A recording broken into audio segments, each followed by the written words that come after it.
And we should be live. Are we live? Should be. It doesn't say so in the top corner. It did last time. It said live. We'll stay live, guys. Oh, it does now. Yeah, It does now. Yeah. Yep, I'm good. that's where I am.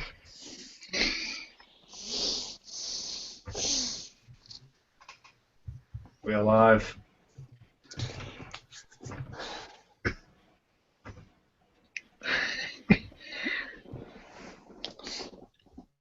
Oh, let me get comments up. So we Well, just anyway, need to make sure people are watching. Yeah. Well, before anybody does start talking and everything, I'd just like to say it's nice to see all you guys. Good that so many of us got together. It's cool. Yes, it's nice to see everybody too. Ah, we got, you are live indeed. we got some comments. That's it. Bad fuck ups in the house. Hey Tim. Right, just bear with me 2 minutes. I'll just adjust Am I the in windows. shot? Because I can't see myself still. My camera's not working. Yeah, you're in shot Yeah, now. you're in The shot. problem I'm in is, shock. Matt, is you're blocking some of your collection. Could you move to the side a bit? What if I do this? Beautiful. Yeah, that's good, that. We've got one viewer. That's probably Tim. 2 viewers coming up. Can either of those two That's a nice viewers touch point. mention if they saw our previous attempt? I'd like to know. Yeah, Probably maybe we not. can include that as a hidden extra at the end. Hidden extra. Yeah, what on the Blu-ray? Yeah, exactly. Greatest duds. It's like a 10-second long Blu-ray. We need to pack all this video and get it on a cartridge. Or Mega CD. Yeah, that nice Mega CD video pack, whatever it was. Have you got one of those, have you, Matt? What? Video pack, the Mega CD. No. Never got one. What were they? Yeah, but I mean, video pack was like, wasn't that the encoding? The type of the encoding that they used on the Mega CD that just looked like shit. Oh right, sorry. What was the... I don't know what you're on about. I think all the Mega CD FMV looked absolutely perfect. Yeah. I don't know what you're talking about. It's like looking at real life. Couldn't tell the difference. Don't want to wear glasses, Matt. Fucking hell. Yeah. Yeah. I've only just got these. I've only started wearing glasses like last 2 months or something. And you've been driving. Yeah. It's a very fast car. Yeah. Are we going to start chatting about stuff then, or are we? We're just going to sit here. All right, so shall we? Let's crack on into the second topic. So tonight's topic is going to be physical versus digital. I like it when you're physical. Yeah. and what some of the pros and cons are, I suppose, between or the advantages or disadvantages, I suppose, between owning physical and digital. Does anyone want to take a start at this and give some pros and cons? I'll have a stab if you want. Go on, then. I always thought personally that I was more a physical person regarding games because that's just how it's always been. I mean, buying games from a shop and having like a physical copy in your hand, having a manual and all that sort of thing. But then because of this topic, I was thinking about it and I actually realised I don't really want physical for like the nostalgia thing. I'm looking for value for money, and at the minute, physical is still value for money because you can buy a game now, a brand new game for about 40 quid off Amazon, as opposed to what is it, like 50 quid, 60 quid for a digital game off at PlayStation Store. Yeah. So, and plus then with a physical game, you've got your trading value. You can still trade it in, you can sell it, you can swap it. So there's just too much. There's so much value for that. Whereas, well, like I said, with digital, it's too expensive. But if, say, for instance, tomorrow they started to say, right, digital games, £20 a pop, I'd be off the Maplins, me getting an external hard drive, because I'd be going digital all the way then. It's whatever gives me the best value. It's a pretty interesting topic, because if you look at the way PC gaming has gone, I mean, most of the game development shifted from PC over to console more than 10 years ago, but a lot of that was due to piracy more than anything else. I was an avid PC player all through the 90s and whatnot, and was buying physical PC games. But when Steam came out, that was a complete game changer, because you were getting cheaper games than they were in the store. I mean, I suppose the caveat to that was that the physical releases for PC were dwindling anyway because of piracy. But Steam was a massive game changer for that. And now when I buy games for PC, it's all I do is buy it for Steam. It's purely digital now. How have you done that though with consoles? Like, is that just your PC way of gaming, or do you do that on consoles as well? Yeah, see, or is it just because I think a lot of it's probably to do with the fact that, you know, on PC with Steam, you've just made that decision with Steam at the beginning to start doing it then for that. It's almost like if you took the beginning of the PS4's life cycle and you just then went, I'm going to do digital, it's kind of easier to cut it off at that point, if you know what I mean. Yep. I suppose, maybe. Steam's so much cheaper. It's you can buy games for like £5 and they have sales on all the time. It's ridiculous. I think historically though, computers and consoles have always been because when I was growing up I had like a Mega Drive, and when I had the Mega Drive I used to be so proud of my Mega Drive collection of games. Then I got an Amiga, and this is even before online, so you know, when I had Amiga it was piracy all the way. Yeah. You know what I mean? I think computers, bar the odd person, for the general sort of gamer, if you like, computers have always been less of a collectible thing, haven't they, compared to consoles? That's a good point. Yeah, because even when Sorry. Go on, Rob. If you stop and think about it, what's the physical alternative to the PC? There bloody isn't any. You go down to the store and you buy a PC disc.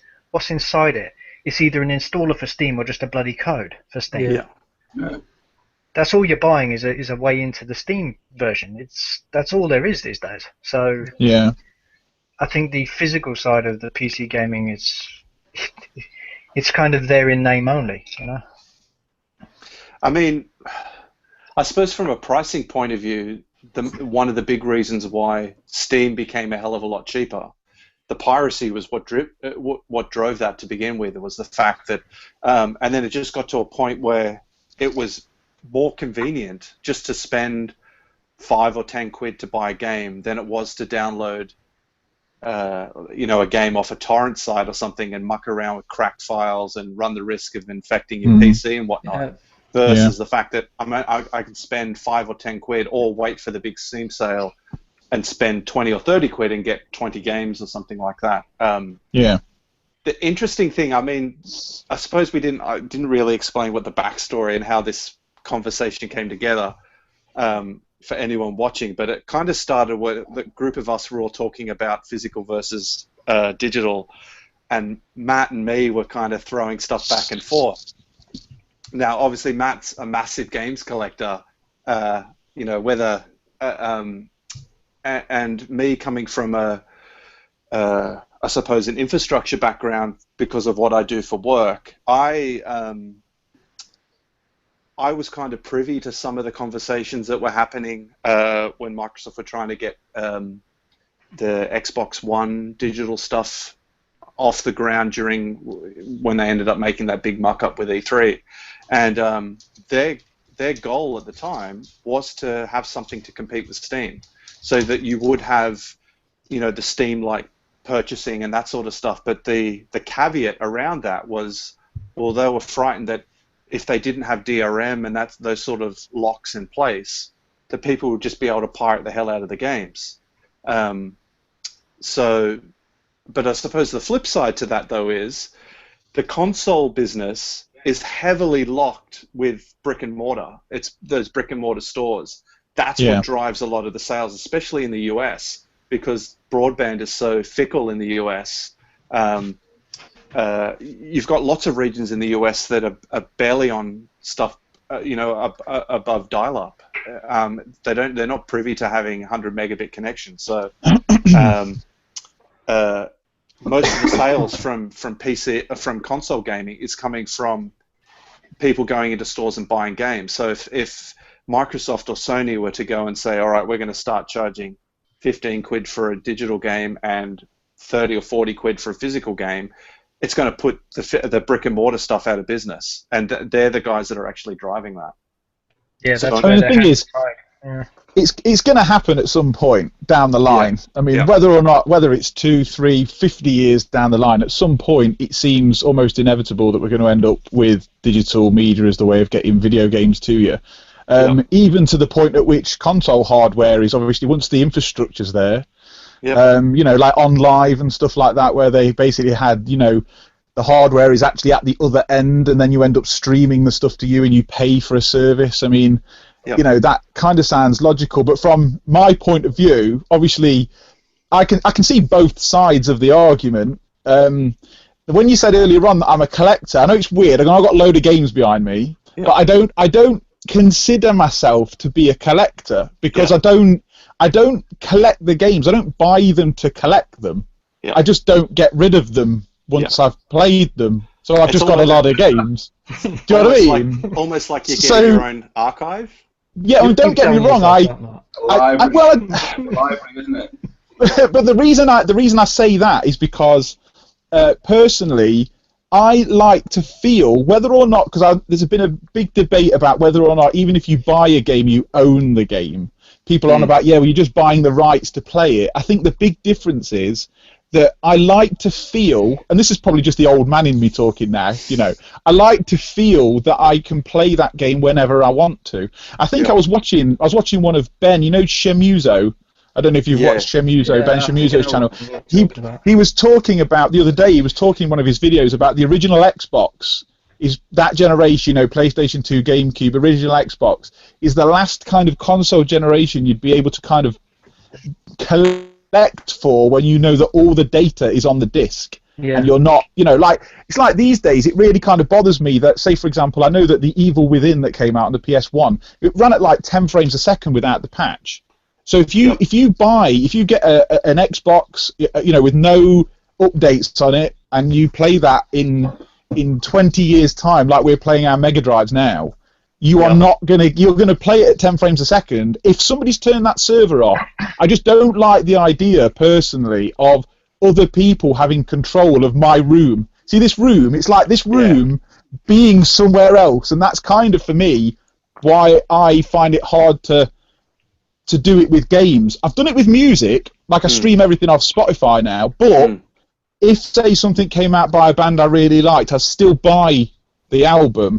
Do you know what I mean? Yeah. Almost a bit like, I think games will end up becoming, we were speaking a bit before about this, weren't we, Paul, about the fact that it'll be a bit like vinyl, in the fact that, collector's editions, and some people will still want a physical copy, maybe, a bit like vinyl is now. Vinyl's kind of made a bit of a comeback recently, and people want to have a copy of a certain record.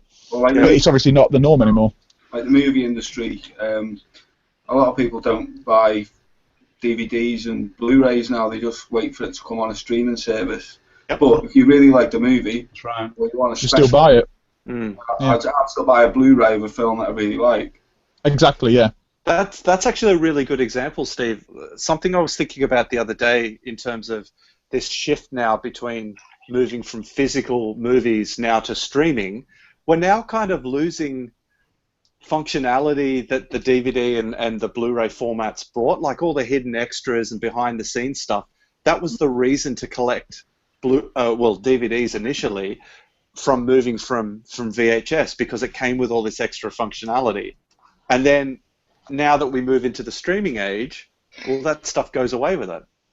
I mean, again, this might be psychological as well, but I just feel like I want to own something.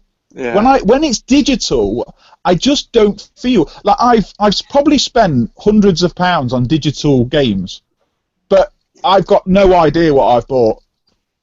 It's all throwaway. It's all throwaway to me in my head. At this moment in time, it's all throwaway because I've got a limit of how much I'll spend. I'll spend about 15 quid on a game, and then once I've played it, I disregard it. It's almost as if like it was just I borrowed it for a bit for 15 quid. I'll just say, I don't know if any of you guys subscribe to Dean from Escape to Gaming, the guy in Sacramento, California.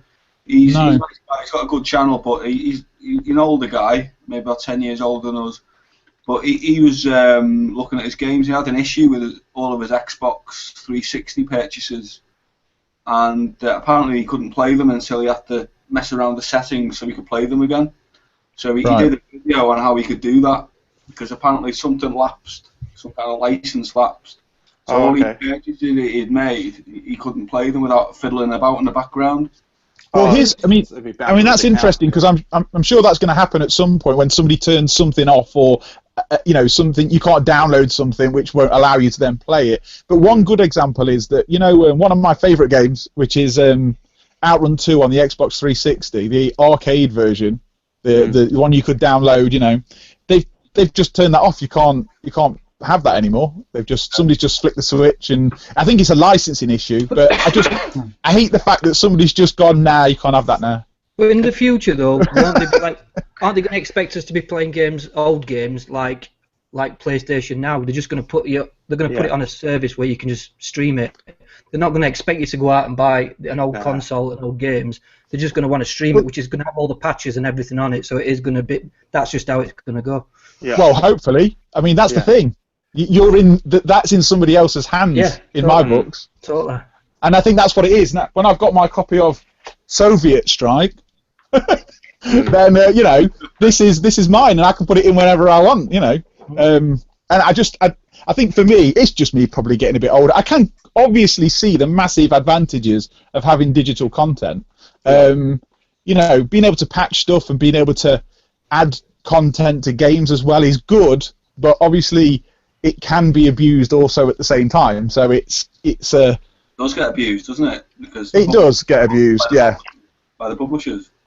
It does get abused by the publishers. If somebody's got a financial deadline to hit and they've got to release a game, then they'll do it. I mean, here's a good example. Street Fighter V's just been released and even got an arcade mode. No. Yeah, I heard that. I was looking forward to that so much, and I'm not buying it until something's announced. Apparently, there's some big update in June or something around it, and I'm like, well, what's that? How does that help people that have bought it now? We just basically get it and leave it on a shelf for 6 months, and then come back. Well, I mean, effectively, you buying the game is a portal to the updates that they'll decide to give you when they've finished it. It's as simple as that, really. I think. But I mean, that is the way it's kind of going now. I mean, I've been really interested, and obviously it's relevant to my work to a degree, about The Division, because it looked very similar to the game that I'm working on at the moment. But so that was interested in it from that perspective. But it was quite interesting. It looked like a quite interesting game anyway. But the bottom of the box, it says online connection required, and if anything says that nowadays, I end up staying away from it. Because I just don't like. I know it sounds really old and fuddy, it's going to end up happening, and I think it's just one of those things. It's just a migration process, isn't it, over to, And I think I ordered one of those PlayStation VR headsets the other day. Me too. And if that PlayStation VR headset is digital only, then I think I might be able to just accept that all those games for that system will all be digital. You know what I mean? Like we was talking earlier on about the fact that having a piece of hardware or a certain thing that crosses the line and say, right, okay, it's digital for this particular piece of hardware, then I think it's probably a bit more easier to handle. Helps my OCD anyway. Something that you mentioned before, Matt, about that the publisher or the host or wherever this digital content will end up living, can have the opportunity to turn something off, and then that particular game disappears forever. An example of that is PT. Yeah, exactly. Just for whatever reasons, a fallout between Konami and Kojima, it's just like, you know what, we're turning this off now. So unless you back your PS4 hard drive up, I've still got mine. Yeah, me too. Who's got it? I've got it. I'm frightened to do anything with my PS4. Like, I want to obviously upgrade the hard drive in it, but I'm terrified if I lose that game, that's it. It's gone. It's, No, there's I've no got it. getting I've back. never played it, but I've got it. Well, what was the other one there? Was it an Outrun game? Yeah, that's what I was on about Outrun earlier on. Yeah. That's They've interesting, just right? turned that Because they off. pulled it because of licensing, right? It was probably Ferrari related, right? It But was, it yeah. makes you think Yeah. is that if that's the reason it got pulled, then they made that game and they made that deal knowing full well that that was going to expire and then that thing had an end of life. But did they ever Yeah. tell anybody that? Or either that or the licensing thing was running in parallel, and they thought, we're going to get this done, and then you get to the end and go, oh shit, we couldn't get it done in time. That's Sega, though, in 2016, isn't it? All over. Yeah. Yeah. Hmm. Are you alright, Russ? Yeah, I'm just listening to all the modern gaming. He's playing Sonic 2. That digital only, Russ. I've turned the TV off. Yeah, Frank's gone to bed. Frank's gone to bed. I've So got, kind a of- question. I've got a question for you. Who actually buys brand new games from a shop now? Who buys them online? You can't I've get never- games on Mega Drive anymore. I ain't bought a game from a shop now in years. Absolute years. They're all online. It depends. Physical online. Depends. I bought one today, actually, which is quite pertinent to this conversation because it's a game that originally came out digitally, and it's what you call an indie game. And I've seen it for £8 today, and it's Brothers. Oh, Oh, wow. Oh, great yeah, game. yeah. It's a great game. And I could have downloaded this, but I wanted it on physical. Yeah. You know what I mean? Why did you buy it from a shop and not like just off Amazon and just a better deal and stuff like that? £8. I was just shopping today. I popped into game. It was £8, so it was there and then. I think £8 Yeah, yeah. price for it, really. So It's a bargain. It's a bargain. It's a great game. So why did you feel the need to buy a physical copy then? because I like to have them in my cabinet. Yeah, so you're the same as me. So yeah, so you're the same as me. Yeah. I just like to have, a bit like behind you there, like to have all in a row, like a little library where you can go in and browse what you've bought. What if it were £1 online? Oh, the bought online. What you mean, physically online or digitally? No, I digitally. mean, if on PlayStation Store they were selling it for £1, or you could have bought it in shop for £8, would you still buy it in shop just to have that physical? Well, that's 8 times the value. That's difficult. If it was closer, then Like half price, so it's £4. yeah, I'll probably always go physical if I can. Yeah. So Russ, this is a That's all it is. This is a question for Russ then, this one. If you're playing, say, for example, a game on an EverDrive, yeah, and you found that a game was particularly good and you liked it, would you be then inclined to buy that game now? Yeah, I would. Yeah, I think. Would you also have a price limit based on that? So say, for example, if the game you were playing and you really liked it was £20, then obviously it's easier to make that decision to probably buy it. But what if the game was £200? Oof. £200. It would depend on the game. Yeah. I mean, if we're talking about the Mega Drive EverDrive, I don't think I've come across any games that would really go for £200 that I'd be tempted to buy. But I mean, if I saw something for £20, a physical copy at one of these retro gaming markets, I'd definitely go for it. I suppose it would just depend on how much you liked it, I suppose, wouldn't it? Yeah, I mean, I've Simple as that. got pretty much any game I'm going to play on the Mega Drive, either in my collection or on the EverDrive. So I've got a bit of a mix of both, really, digital and physical. I suppose my 2 cents into this comes into with films. I'm a big collector of DVDs. Not them kinds of DVDs, Paul. But honestly, no, I had about 300 or 400 DVDs. I've still got them, actually, my mum and dad's. And when I moved into my own house, my mum and dad said, when are you going to come and pick these DVDs up? I'm like, don't want them. Not enough room. No, no, for real. So what I've got is I've got a 2 terabyte external hard drive which connects up to TV, and then we've just loaded it with films that we've downloaded. I was going to say, I'm sure the police would find this conversation very handy. Obviously, I've got genuine backups at my mum and dad's. Nudge. Red Tube, is it, Russ? Yeah. On Dangerous Tides, one of Paul's favourites. Don't bring me into this. So, You're a pro. Back on topic. Back on dry land. Back on on dry land. I've got a question for you guys. What's the most expensive game you've bought in your collection? Good question. I can tell you what most expensive game I bought ever, but I don't have games in my collection anymore. But I remember paying 80 quid for a Japanese Super Star Wars on Super Nintendo. Jesus. All right. Rob's got. I think Rob's going to win this. I think. I think I'm going to go last. If it's a competition, I think he might win. I don't know what mine is. Come on, you must know. Turn around. Yeah, that's what I was going to say. Well, no, I mean, Sonic 1 on Master System. Quality. Sealed. I would say that it would probably be one of my limited edition like PS4 or Xbox 360 games. I've not paid more than like 120 quid for a game, I don't think. Okay. But I mean, we're talking a game there. Like, I don't know, the Pip-Boy edition of Fallout 4, it was 100 quid. But I mean, you know, if we're talking retro, yeah, like Streets of Rage 3, I didn't buy that when it was ridiculous. I mean, I was looking on eBay today actually, and I saw that for 80 quid, and I bought mine for about 30, I think.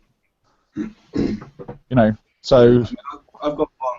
I mean, again, it's similar to this conversation that we've been having. It's physical version of this. Okay. And that is a digital game, really, originally. But I think, I mean, did they make 1,000? Was it, or something like that? Yeah, it was pretty limited. So I mean, I didn't pay a lot for it at the time. Was it 50 quid? I can't remember, but I don't know how much it's worth now. But I'm guessing it's on the up. Okay. But that's a digital V. You know, that's again digital V.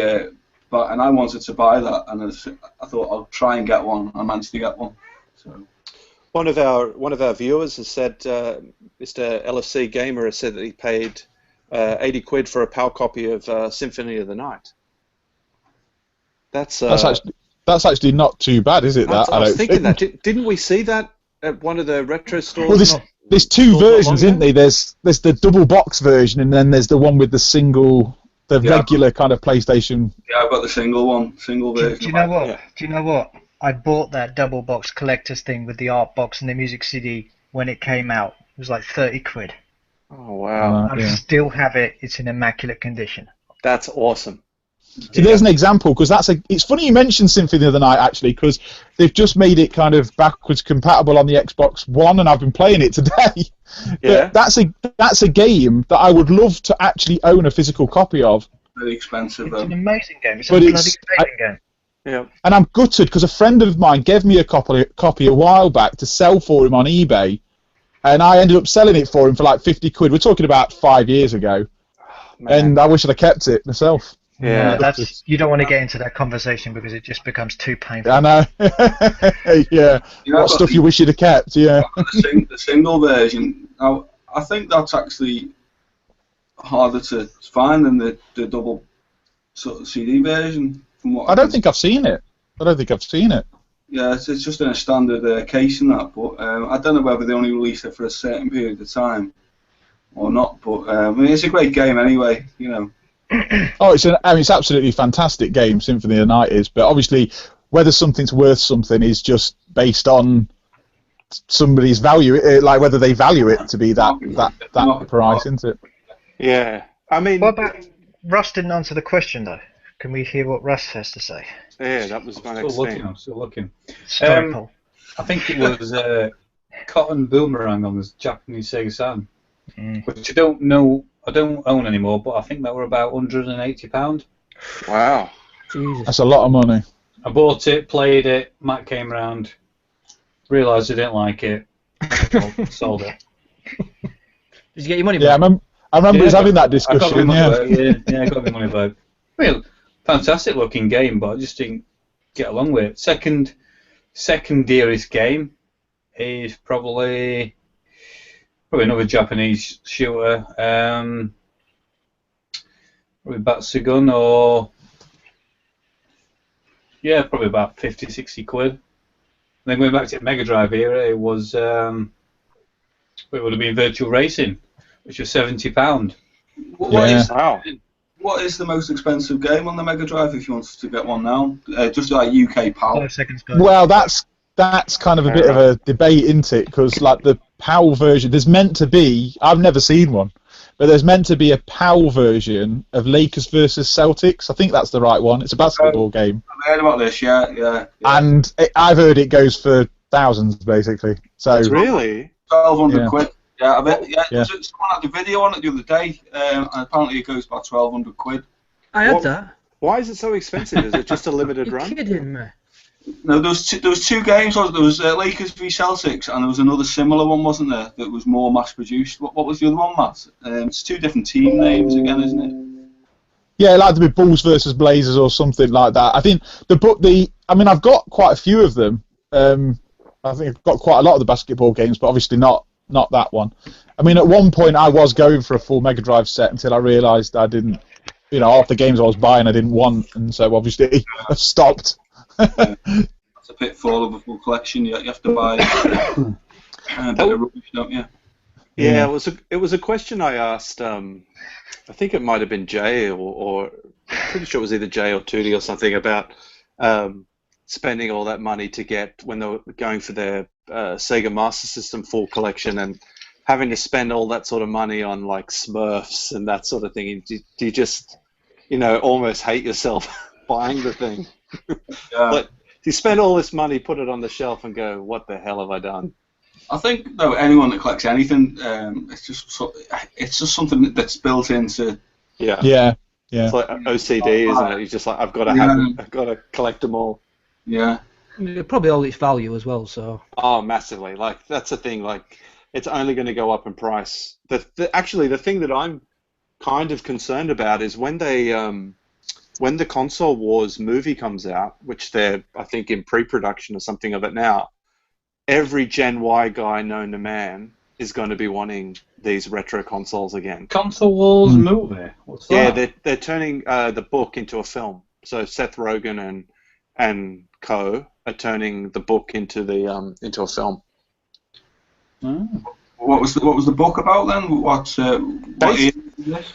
It's the book is amazing. I mean, I recommend getting it on Audible, but it's basically just documenting the uprise of Sega and basically the battle between Sega and Nintendo. 16-bit, yeah. Well, it starts in the 8-bit era and then goes on forward. It's more geared towards Sega fans than Nintendo. So at least 70% of the book is all around how Tom Kalinske came into Sega and basically took them from nothing in Sega of America to overtake the Super Nintendo. It's a really good book. Like, it's really well written. It's the guy that wrote the book, I think, interviewed over 2,000 people. So That should be good. yeah, and I'm concerned once that film comes out, everyone's going to go, I want one of those too. They will. Going back to cost, right? Because obviously Rob has not said his yet No, for a that's start. not- Yeah, it's not. But before he does, oh, here he goes. No, go for it. Go for it. Make sure your wife's not watching. Excalibur. Right. So what we Is that talking? Neo Geo? This is, I guess, for the 2s or 3s of people who watch my channel. They'll know I got some Neo Geo AES stuff, right? This is Samurai Showdown 5 Special, and it is the unfixed version. I could spend 10 minutes or so explaining what that means. Please but do. I'm not going to. And this is also the US version. Basically, there aren't many of those, and it was also the last official release on the system. I paid. Here we go. Sorry, I have to warm up for this one. Make sure your wife's not around when you tell us this I guy. think I'm going to swear when he says this number. 800 What? euros. No way. What? Jesus Christ. However, it's worth quite a bit more now. Oh How much is it man. worth now then, Rob? 801. They sell for 1,200. Easy. Far out. That particular version I have, the US unfixed thing, is very, very rare because they made less of the US version anyway, and then a good bunch of them were sent back and got reprogrammed. Is that So, true, Rob, right. or is that just what you tell your wife? 800 euros. Is that what you said? Euros. Euros. That's 600 quid then. About that, yeah. Whew. So this actually brings up a good point, I think, right? Because you imagine now if somebody starts gaming now, right, and starts their gaming history or life or whatever people call it, and they only buy digital stuff, and they get to the same age as us, and they end up having this conversation. Do they have anything of value? No. Not a damn thing. No. You know, I've got my room separately insured. You know what I mean? I've got value. I've got value in this room. Do you know what I mean? Yeah. Whereas if this was all digital, I'd be sat in my back garden at the moment. Do you know what I mean? Like with no cabin. Patio with the barbecue going and everything. Yeah. Holding an iPad saying, look at my list. I've never thought about that before, what you just said. Is a really good point. The next generation, they're going to have no records, movies, games. Yeah. I mean, what are they going to have of value? Okay, so when I was younger, my mates used to take the mick out of me quite a lot because they'd go out and get hammered, and I'd go out with them, but then I'd stop when those lot got completely totaled. And I'd end up spending a lot of my money on like buying, CDs or DVDs or games and stuff. And they always used to say to me, oh, we're just peeing this up the wall, but one day you'll have a load of stuff and we'll have nothing, we'll just have, hangovers and, basically. And it's true, like now I do have, I mean, obviously they probably had a cracking night, but, I've ended up with with value, shall we say, something to, sell if I wanted to, Cherish as well. Your body. and to cherish, at the same time. This is a box of memories for me as well. It's the same thing, I think physical games, it's like your box of Sonic 2, Russ. Your box, if that was digital, you wouldn't have that box. You wouldn't have, you're quite attached to that box of Sonic 2, aren't you? Your copy. My tatty Sonic 2 box, I am, yeah. Yeah, I tried to give you another copy. You weren't having any of it, were you? No, well, no. Hey, Russ, Wouldn't I've play the got same. 15 copies of Sonic 2 I need to get rid of. Paul's your Sonic 2 dealer. I've got a full set of Sonic 1 and 2. Paul's working on a throne built of Sonic cartridges, aren't you, It's Paul? an interesting comment, that, actually, because I always said that when I play Sonic 2, I'd have to play it on my original cartridge. But I have played it on the EverDrive, and I've got to say, You just Can't cheated tell on the difference. Sonic. I can't tell the difference. I Can really you cannot not? tell the difference. You No. wouldn't be able to. It is It's the same ROM. thing. Well, it's the same ROM, yeah. As long as it's a good ROM, and that's the whole Yeah. whole just a argument. copy, that's all it is. isn't There's a small tear running down your Sonic 2 cart's face. Yeah. It hurts. Remember me. It hurts when you say that. Speaking of insuring gear, Steve, do you have all your shoes? Yeah. Do you have all your shoes insured? No. How many pairs? How many pairs do you have? Just out of curiosity. Imagine if they were digital. Walk around barefoot. I don't know. Maybe I don't know, less than 200. Wow. Less than 200. I'm Sorry. Steve, do you have a shoe equivalent of like the expensive game? Yeah, that's what I was going to ask you. Oh yeah, probably. Yeah, I've got these here. That box behind on Manister. That's the box. Is that a wooden? It's a wooden box, yeah. So let's just open it up. Jesus, look at that for a box. Oh, I think I saw this one, Steve. I think I saw these. Yeah, I've seen Yeah, I did. Yeah. No, something you can colour them in. Yeah, all the paint and stuff. Yeah. Okay, hell. Yeah, I've seen them. So yeah, probably them. I did a coat once, and Adidas coat you could colour in. Yeah, Adidas jacket. Addy colour. Yeah, that's it. Yeah. But they go for quite a bit now, don't they? Then. Yeah, well, there's a box there's a jacket that goes with them that goes for about 800 quid. Yeah. I don't think this was years ago, like when I was at school. Mm. Sure, that one was the jacket. Russ, could you check the WhatsApp group chat? What's that? Could you check the WhatsApp group chat, Russ? Cheers. Okay, here's another thing then. Here's another point, right? So we've talked about like buying the games. What about one thing that really gets my goat? Updates. Oh, I mean, literally, I turned on my Xbox One today. I was going to have a quick blast on Forza, and I couldn't play it because I had to wait for it to update again. Because I just don't keep my consoles on all the time. Yep. So, you know, that was that fun over. I've started putting my PlayStation on that rest mode because then it updates, doesn't it? Because Mine's always I'm I do the Mega Drive. It's always downloading shit on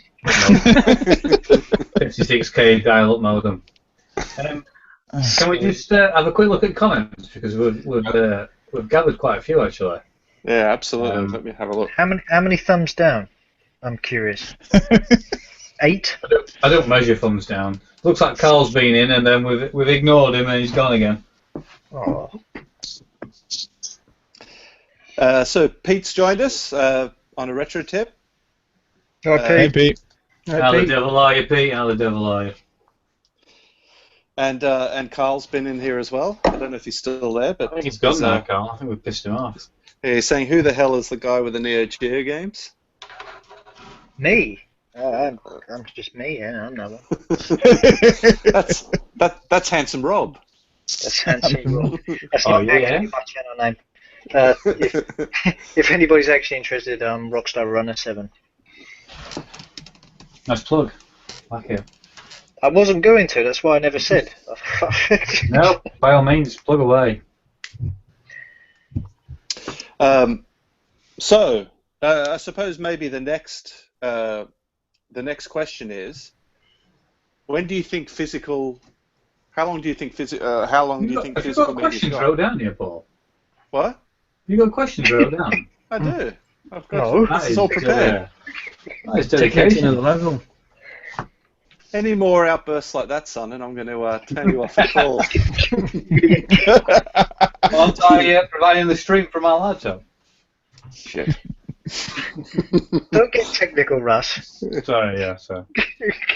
Yeah, no one likes a smart ass there, right? Yeah, no one does. Yeah. Respect his That's when they get thumbs down, isn't it? That's what happens there. When do we think the inevitable is going to happen and physical will just die off altogether? It's just going to be transitional. There's not going to be an exact date. It sounds to me, I mean, I don't play PC games, but it sounds to me as if PC is already there, just about. You don't think it'll be a generation, do you? Not Yes, this generation, not consoles, no. I reckon in 2 generations' time. I think next generation will still have physical elements. I think the generation after that, that'll be probably when. I think what we talked about earlier on. I think the infrastructure of the the cabling and everything has to be right in all territories, just about, really, doesn't it? Before it'll be interesting to see what Nintendo do, because if Nintendo does, because if it is Tim, don't. You're doing all of that. Nintendo do that and it goes down well. Others will copy. Well, if you have a look at some of the patents that have come out over the last 6-12 months around the NX, there's been a few of them now that have referenced the system with no CD drive. So Does it have a cartridge slot? Yeah, see, exactly. It could be whether or not they go back to carts or not. I mean, the advantage of using a cart was the fact that they could put chips on the cart, so that they could expand the system that way. I like some chips. Mm. Wouldn't SD cards work? Chips and egg. Pretty much. That's what the DS and 3DS are using. So, not being too technical here, but don't SD cards fail over time? I'm not sure. I don't know what the average read and write speeds or read and write thing is for them. Unless you're thinking more of USB keys more than anything else, they have a lower history or a lower Yeah, they tend to life be cycle. a bit cheaply manufactured because they want to sell them cheap and everything. So that's how that goes. Yeah. Oh, well, technically, I mean, carts and CDs were all meant to have shelf lives as well. Yeah. So I remember CDs were only supposed to have, was it 20 years or something? yeah. So we've gone past that date. Yeah, I was going to say I've got some dodgy stuff in the 80s. Happened like the US archive of something or other. They were using a special optical disc that wasn't the standard optical disc. It was meant to last 100 or 200 years or something for all their data. Okay. I read it somewhere, but I can't remember what it was. But that was because basically the CDs will eventually just delaminate, won't they? Mm. Yeah. Yeah. I've got one of those special optical discs with various films on. Is that Dangerous Tides? Is that on that one? On Dangerous Tides. I was going to ask you that, Russ. Actually, if you have about Dangerous Tides. No.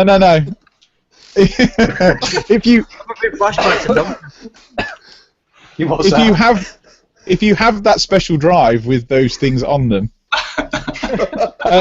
Yeah. So are you ever it's in the cloud. Are you ever inclined to buy anything again then? Any DVDs if you're just watching them a different way?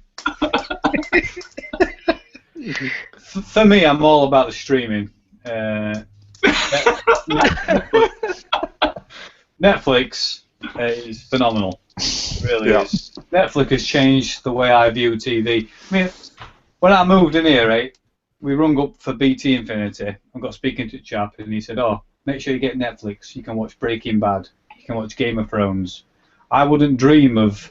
I don't think I'd go out and buy them on DVD and sit down and watch them on DVD, because, well, that involves going out and buying them on DVD. I'd rather just stream it on Netflix. It's full HD and it keeps track of where you are. And I know earlier on you talked about, moving away from all extras and stuff on Blu-ray and DVD, but I don't know. Did people ever watch the extras? I mean, well, would you be inclined though? Would you be inclined though to buy, say, Breaking Bad or something that you liked after you watched it? Then no, nothing.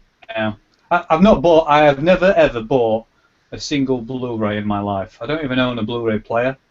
Oh wow. I think DVDs. Like I said before, I probably got 300-400 DVDs. Not them kinds of DVDs, but films. That's a good variety you got there. I've got sealed box sets of all sorts. Yeah. But for me, it's a storage. I didn't know that came out in box sets. There you go. For me, it's a storage thing more than anything else. It's just easier just to have everything digital, and you just watch it when you want. Yeah, I mean, digital is more convenient, certainly. I think if you're a massive fan of a certain thing, if you're like Star Wars or Star Trek, or like I'm a mad fan of Red Dwarf, like so I'll always get the Blu-rays of that. What was that? That was just a glitch. That was just a glitch on my microphone. Asian Schoolboy 9. Like that, Cook holder. But yeah, I think there's always like special editions and things that that you will appreciate the extra content. But if you're just talking about general shows and stuff that you watch, then that's a bit different, isn't it? Shows. But you know, like you've said about PC moved to like Steam because of copyright and stuff like that. Piracy, The fact yeah. that, yeah, the fact that I'm not actually sure if I'm right on this, but can you actually copy Xbox One games and PS4 yet? Have they found like a workaround for that? Because if they haven't, No, I and they're don't still think making so. if they're still making quite a lot of money physically with physical copies, then that's probably going to put them off actually going down digital. Isn't it? It's only like you said, PC went for it because they were just losing so much money out of piracy. Hmm. But if Xbox One and PS4 aren't suffering from that, No, but it's not so much that. It's the costs around having to manufacture the discs, and you know, the marketing and distribution around that sort of stuff. All of that goes away once it becomes digital. It's effectively one copy sitting in a cloud or one copy sitting in multiple data centers that everyone can then connect to. So you think every time that if they accidentally release, I suppose it's not really relevant now because of patching and whatnot, but you look at 5-10 years ago when Nintendo would release, if they released a dud copy of Zelda or a dud copy of Mario, they'd have to recall all that stuff first, upgrade the carts, and then send them all back out again. That was But surely that's when they made the game right in the first place. Or is that just me? Well, I can tell you that. I can tell you now that making obviously games. Well, some games are a lot more complex than. Yeah. Obviously back then though the technology it's equivalent technology to a degree. You know, it's still. But like back then, you know, the original Zelda on the NES would have taken 5-6 people, and I've just finished a game with 200. Yeah, exactly. Do you know what I mean? So it's very different from back then, I suppose. And with so many moving parts. Does physical games still make a profit though? They're not making a loss on them, are they? I wouldn't have thought. Well, I mean, I mean, obviously, games come out at a certain pay structure and then end up getting cheaper down the line anyway. So I would almost, well, yeah, on the actual. If you think about it, if you sell one copy, there's going to be profit in the copy of the game, but until the actual game itself makes money back, depends on how much they spent on the development. Yeah. If you know what I mean. So the actual cost of the printing and the distribution and that lot, probably not that much compared to the cost of the game. Yeah. But then something like, obviously, I don't know, Grand Theft Auto has to sell, I don't know, 5 million copies or something before it actually starts to make a profit again. Or something like that. Actually, the development and probably with the bigger games, the advertising. I mean, the actual cost of, a Blu-ray, a case, printing is probably not much more than packets of fish fingers, yeah. So, you know what I mean? It's seriously not though. It's not at all. It's all about the development and the advertising, isn't it? Yeah. But going back to price a minute, going back to cartridges like with Mega Drive and SNES, I can always remember reading through Games Master and they were moaning about the price of games and people just trying to justify it because of the chips that were used in the cartridges. And then when PlayStation broke out into the scene, the prices stayed the same, and they've more or less stayed the same. Yeah.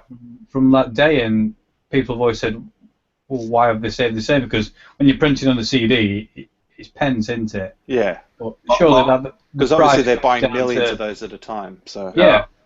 Also, you've also got to think about the market share of the actual amount of people that are buying the games. So the original PS1's probably selling less copies of a game than, say, a PS4 copy of a game is now, if you know what I mean. Like the market share is a lot bigger. Yeah. You know what I mean? Yeah. So I suppose buying cartridges back in the day, you were getting quite a good deal when you were buying. I think you were, yeah. Donkey Kong Country with Super FX chip. But does anybody remember when Street Fighter 2 for the Super Nintendo came out and it was £65? Yeah. Yeah. And that was back then. 65 quid back then. I think there was a big furore at the time, wasn't it? When they started to get to like 60 quid, certainly in the UK. I don't know if you guys can remember it. It was on the news and stuff.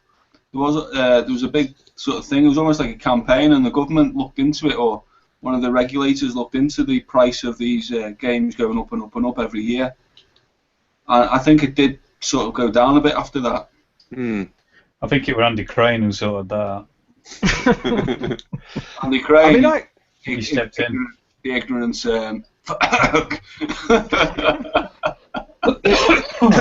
It's funny that you mentioned about the cost of games back then. I remember buying Metal Gear. Comment. What's that? Comments. Well, I've texted you on it, but it's not working. Paul, your hosting duties. Oh man, God. Don't neglect them. So let me just finish my answer, sorry. and then I'll get to the comments. Sorry. I remember buying Metal Gear for the NES, and that was Metal Gear? Yeah, $110. $110 Australian dollars then, which would have been 55 quid. Yeah. What, when it was new? Yeah, it was expensive. Wow. Yeah, those games were massive. Yeah, really, really pricey around that Jesus time. Yeah. Christ. Hasn't it always been crazy in Australia, though, the prices? I mean, Yeah, crazy to be than basically anywhere else. Yeah, gaming prices was quite expensive in Australia. Some of the comments that we're getting, we've got Gashead Steve saying he remembered spending or buying Killer Instinct for 80 quid. Wow, that's a lot of money. A lot of money. That was, when did Killer Instinct come out? That was like 93, 94, somewhere around that time? £80, was that an import or domestic? He hasn't said. Yeah, it'd be good to find that out. I wonder what the size of the cartridge was, because obviously the cartridge sizes end up getting. I mean, it's why the N64 didn't do too well, because obviously it was cartridge based compared to the others. Because the cartridges, obviously the memory in the cartridges ended up becoming storage space. Was 12 megabytes, which would have been 96 megabits. Yeah, I think. So perhaps Steve. The UK release. You must have watched it on Bad Influence or Games Master. I do remember it coming out. I saw Killer Instinct today for 5 quid. Rest of comments. Yeah. Scroll up. Let's have a look. Sorry. No, he needs discipline, Russ. You got to teach him. Jesus God, it's getting pretty aggressive tonight. Old Nazi Russ in the corner there, just barking off orders. It's because I'm not well. God. Right, I'm just going to go and get a beer. Alright, yeah, you go. I'm just going to go and get a beer. You go in the room and I'll too get a beer. sort yourself out. Several. Matropolis has joined us. Boom. We've got a few other comments here as well.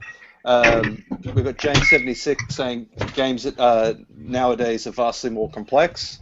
That's what Matt was talking about earlier. There was an interesting comment that was I heard on a podcast a while ago. Someone was saying, why do companies like Bethesda and some of these other ones get free passes for releasing buggy games? And I think it was a conversation I was having with you, Matt, around this. Being able to debug or bug test some of those games, especially open world games now, there's just so much stuff that you can't test for. I'll also tell you as well, and I know this, Bethesda's team is really small. Yeah. Like compared to, building the size of the team they'd have at, say, Rockstar making GTA. The Bethesda team's actually quite small. Now, I'm not saying that's an excuse. But the kind of games that they come out with for the size of the team that they've got is like amazing, to be honest with you. But obviously, to the consumer, that doesn't really matter. You're buying a game, and it's you've got the complete right to be able to judge it. But like you were just about to say, games that are so complex that literally have so many variables in them are almost impossible to be able to. Absolutely. To be able to do and fix. You know what I mean? Like, I'll just jump in there. There's quite a famous instance of this recently. Open world Mad Max. I'm playing that at the moment. Open world game, and it works now. But again, if I go back to the chap I mentioned earlier, Dean from Escape to Gaming, he's a massive Mad Max movie fan, and he was so excited when this movie came out, and he was about 60 hours into it, something silly, and then suddenly a bug hit, where basically the map disappeared from the game, and without a map you can't do fuck all. So basically came out his first week or two with it, and he was really made up with it, and then this bug hit, and all sorts of different people, every platform, wasn't just a set platform, was having the same issue. So they had to patch it, but it took them a good sort of month or two to patch it. But he came out with a series of videos really, really pissed off with modern gaming, and because of that, because it just halted him in his track. He said he loved the game, he was enjoying it, and then suddenly, boom, gone. But that just buys into what you've just said, Matt, really, doesn't it? Yeah, I mean, the thing is, the consumer at the end is totally right to give their judgment. It's if they are annoyed because they've paid money for a game and it doesn't work. But one good advantage of having digital, is that you can patch things, which is obviously a good thing that you could do. I mean, obviously, people could argue that the game should have been, shouldn't have been buggy in the first place. And I can tell you now that I'm sure the team didn't want that bug to be in the game. Yeah, you know what I mean? I know. Sometimes it's so difficult to find, every single thing. And you do get testers, you rigorously get testers, but sometimes things fall through the net. They really do. I think sometimes it's unacceptable. Like if a game runs, some are really difficult because of the complexity of the game. But then if a game is released and it constantly runs at 10 frames a second, then that is a known. That's a known quantity. Yeah. So I think what Dean said in the end is that because he had loads of games on pre-order for this year, and he basically cancelled those pre-orders, and he says he's going to be patient now. He's going to wait maybe 2-3 months. Yeah. And then buy them. Do you know I mean, I agree. I think these days games are not finished when they come out. They aren't, most of them, and you have to wait for the public to test it effectively, and then it will get patched, and then 3 months later you probably are playing a game that is better, because it's why you have a lot of betas these days, especially depending on the type of game it is as well. If it relies on servers and stuff like that, you have to have tests to make these things work. But at the end of the day, if somebody buys a game and it doesn't work, then they've got the whole right to be annoyed. They paid for it and they're not getting what they wanted.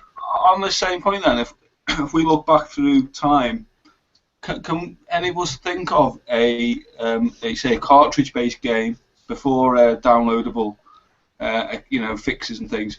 Can anyone think of a game that was broken and they couldn't fix it and it was out there? Well, not broken. I can't think of any that I've played which were broken, but go on, Russ, sorry. I'm sure there must be a few though. If we can, I've got one in the back of my head, but I can't remember it. There was one of the Zelda games had a game-breaking bug in it. I can't remember if it was Ocarina of Time. One of them around that era had a game-breaking bug, and if you basically got stuck in the loop where that bug existed, you basically had to send your cart to Nintendo, and they would basically pull the save file from it. I've remembered mine now as well. Jet Set Willy, the first one. Was that a game? Yeah. Are you sure you weren't DVD? You weren't borrowing some of Russ's old DVDs, were you? Classic 8-bit computer game. If you fell off a ledge and you fell so far, like a platformer, and you died, basically you'd reappear in the air each time, and you just die. And in Jet Set Willy 2, they fixed it. But yeah, that's probably one of the most famous 8-bit computer games, certainly in the UK. And don't you think though these things become famous in a way? I bet you any money Russ could tell you all the things that are in Sonic 2 that are either wrong or the secret levels, but they become part of the game. Oh, yeah, you know what I mean? Some of them do, don't they? Some of the glitches, you watch some of these Sonic 2 speedruns, and they use the glitches and the bugs to their advantage. Absolutely. And some of the stuff that you can do with, like, your normal cartridge is unbelievable.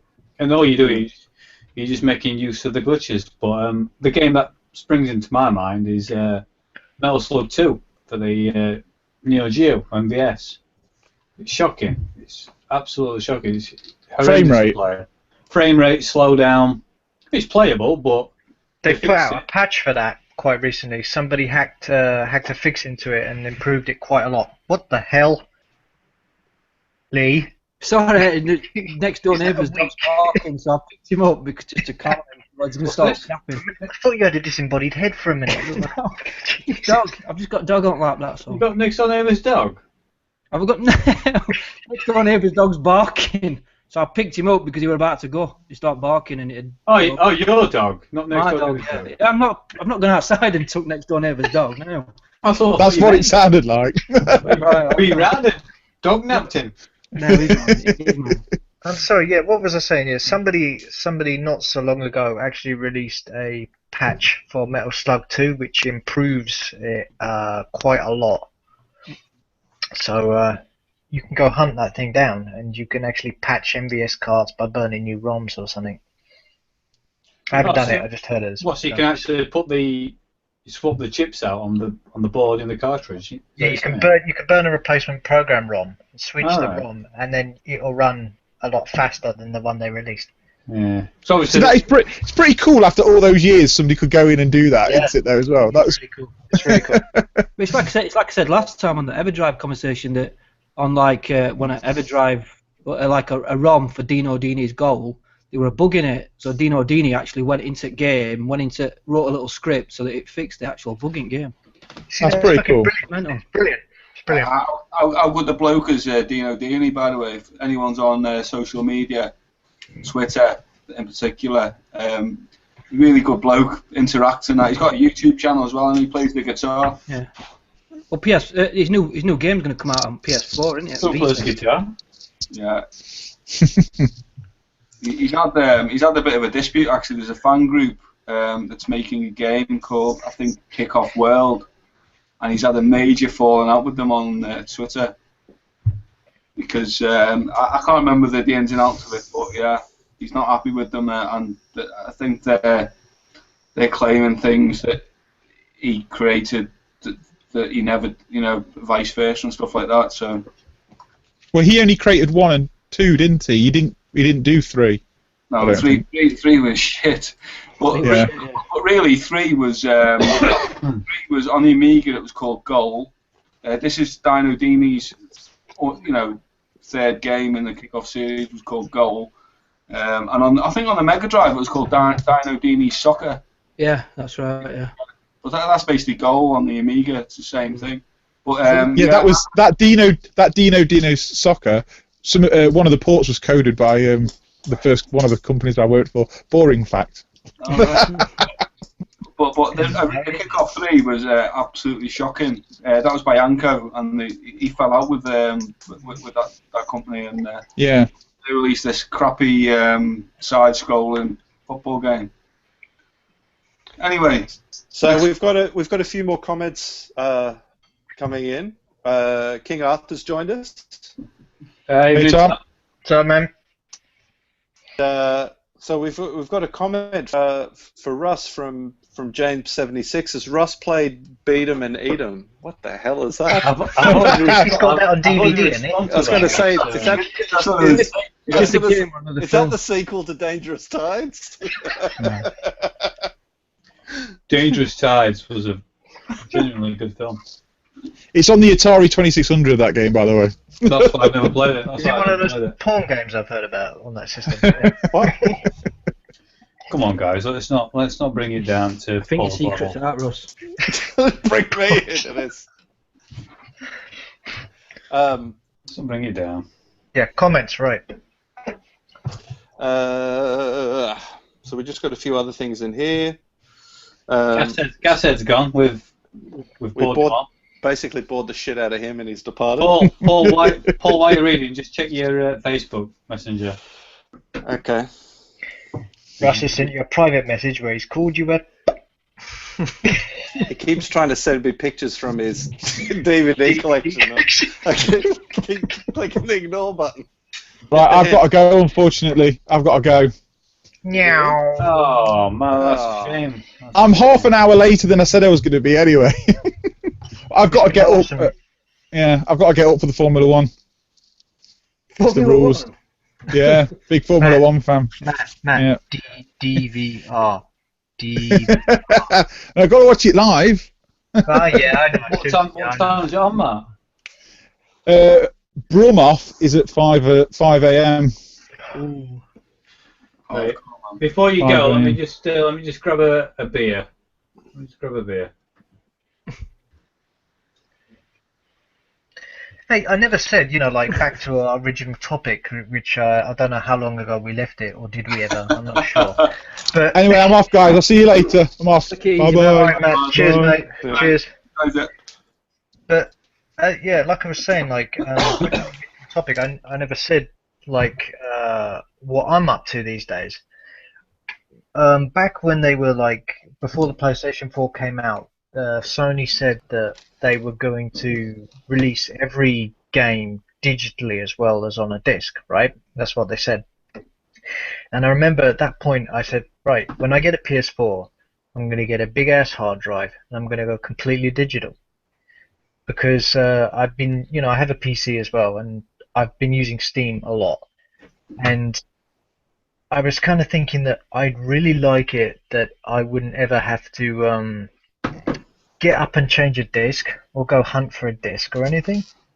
So when I bought my PS4, I also bought a terabyte hard drive and I installed that before I even turned the damn thing on the first time. And every single game I've purchased has been digitally. I don't actually have any PS4 discs. My whole library is on the hard drive. all right. That's awesome. So this is a bit off topic, but we've got a couple Just of as live I was trying to callers get that it back on topic. Yeah, sorry. We've got a live caller that actually wants to come in and join and have a quick chat. Yeah. Cool. Yeah, let me Wicked. just have a look.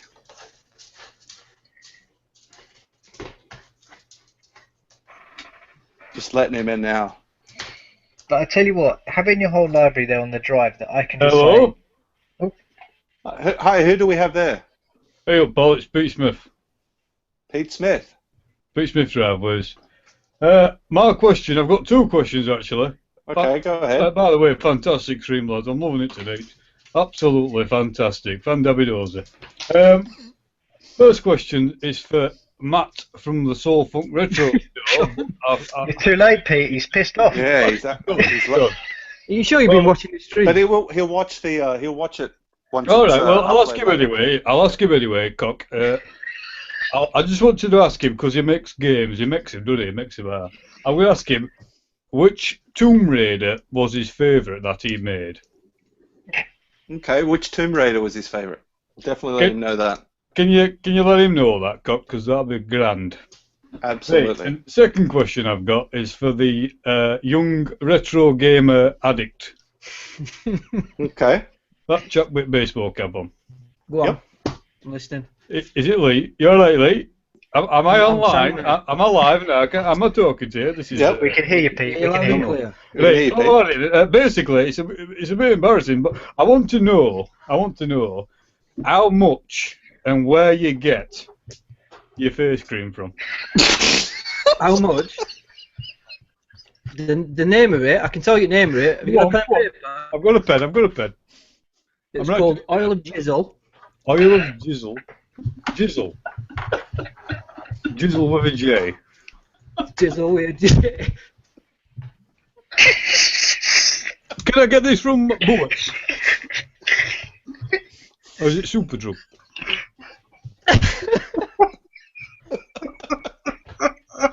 Hello? Jimmy? Boots, Superdrug. Superdrug. Oil of Jizzle. Right, I've wrote that down. That's fantastic dozy. You get it from And my Summers. mum. Oh, God, my God. Right, anyway, lads, I'm going to get off. I've got some online shopping to do. See you, Pete. Cheers, Pete. Thanks for education. Nothing wrong.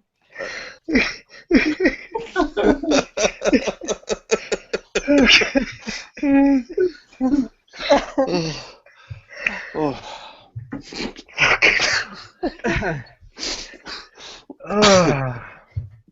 All right, so where were we? More callers like that, thanks. Oh. I was talking about the topic. That's where we were. Yes, okay. Come on, Rob, Let's get back to carry that topic. Got a beer, guys. You all right? You missed this amazing man. You missed wouldn't that caller. believe it. This caller was brilliant. We had a caller. Oh, God. Yeah. Why do you ask was going fetching a beer? That Pete, switch I bought at the Buddha worked. Oh, the old XBT switchboard. Absolutely. Who we've had in? Who is it? Oh, Pete, what's it called? Pete. Pete Smith. That was that's the one. it. Yeah, That's yeah. the one. He lives around the corner. He's a bit of a stalker, actually, I'll be honest with you. If you're Alright. still watching. All right. But Come yeah, on, Rob, get it back. sorry. Oh yeah, get it out. Get it out. Yeah, they said they were going to do that, and it feels like with a lot with modern gaming. I mean, this is for me, right? I'm only speaking about my own point of view. I'm not telling anybody else whatever. It's like modern games. I don't feel that attachment to them anymore. I play them, I'll have a good time, and then like that's kind of done with. Move on to the next thing or whatever. It's not like I don't look at any modern games, and actually I don't look at hardly any modern games like I do with my Mega Drive or my Neo Geo collection or something like that. Not not even that Dark same- Souls? Yeah, all right. That's why I said some and not all. I had to correct myself. I'm mental with the Dark Souls, so as Paul well knows, we suffered for our love of that game. Hours. Hours. So it's like I'm not bothered about having the physical thing, and I can just like tell my PlayStation, like PlayStation Diablo 3 start or whatever. Any game I've got on there, I can just say a few words and it's running. And I don't have to get up and I have to do anything because I like being lazy when I'm having my couch time. Mega Drive on. Yes. Mega Drive on. Tell it. Come on, Mega Drive. Mega Drive. Mega Drive, Sonic 2. Mega Drive start. on. Mega Drive on now. Mega Drive.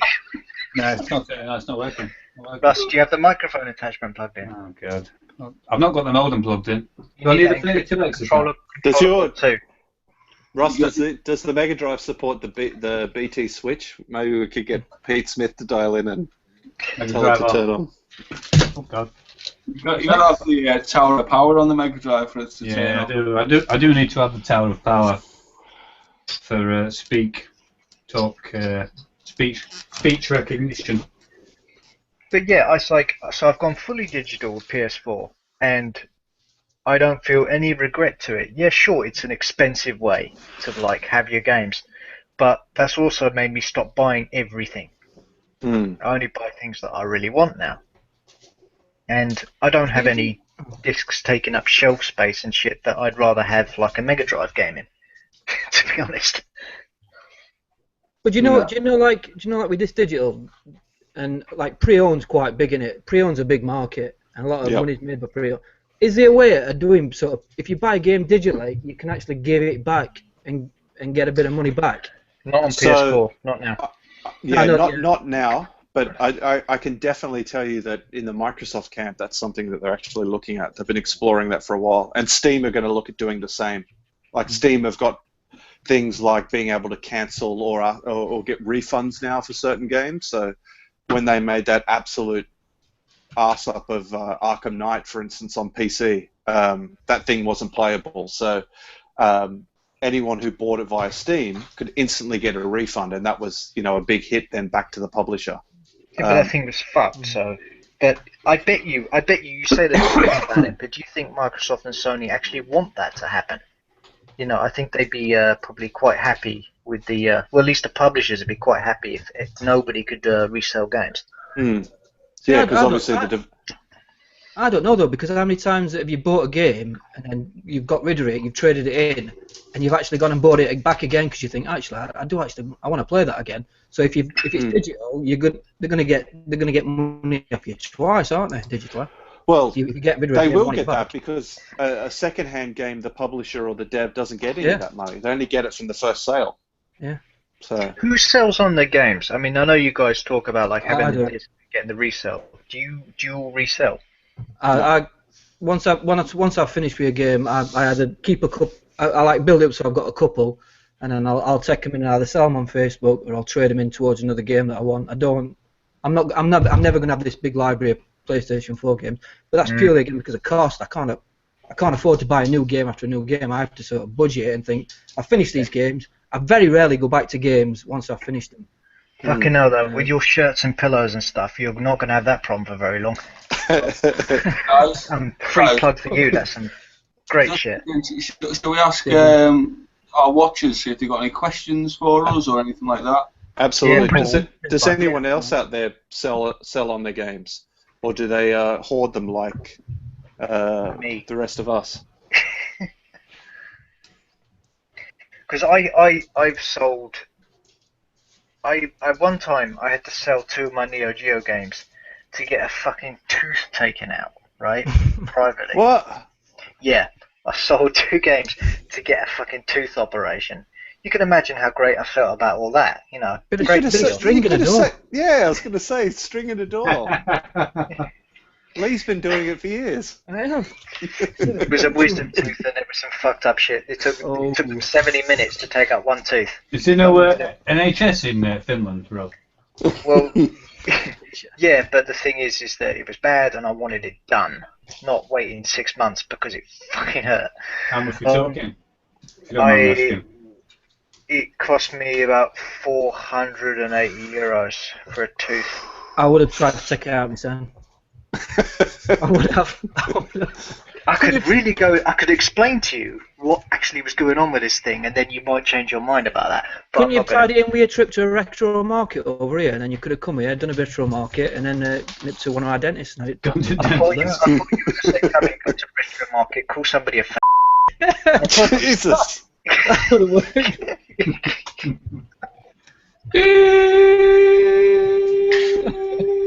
very cheap tooth surgery. Just take one on the chin. We've only got 8 viewers. Yeah, I was going to say all the viewers. That just wasn't went after inflammatory. I'm just saying it's cheap tooth surgery. Say something inflammatory and somebody. All right, so shall we just do a bit of a summary then on what we think on physical versus digital? Is there anything else that anyone else wants to raise around that particular topic? I'd just like to say that streaming for me is the future in regards to films. Yep. Games-wise, I'll be honest with you, I can't really comment because I'm not a modern gamer. I'm all about the retro. I'm all about the retro. And I don't really buy that many games. Jesus, that's so nice. What was that? What's that? I don't know. I've got quite a few. I've got all the games I need to play, really. If I do see something in the wild and I do want to play it, I will pick it up.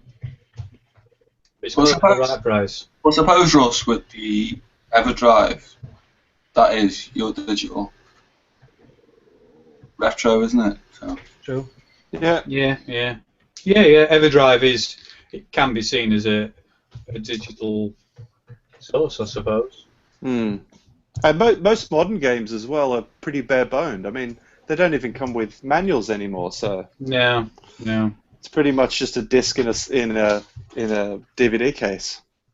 Well, it's like going back to Blu-rays, isn't it? There's nothing inside the box other than the disc. Yeah. And you've got a little bit of cover on the back, and obviously you've got your extras and that. But no, I mean I'm a big film buff. I love watching films, but for some reason I've never had an interest, even when they were on video.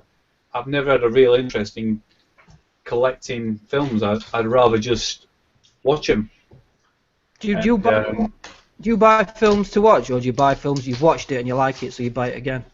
So I only bought DVDs when I wanted to watch a film. What's that? I only bought DVDs when I actually wanted to see that film. I never watched a film and thought, oh, that's right. Well, I want a copy of that. I had a Cineworld card for 5 years, All right.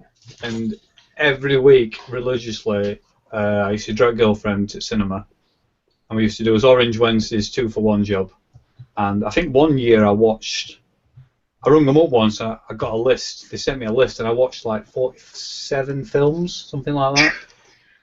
So basically, one every week, and then it just kept going up and up the price. It started off at like a tenner a month, and it's gone up to like, I think it's about £18.50 now for a card. Is that one of those French cinemas, Russ?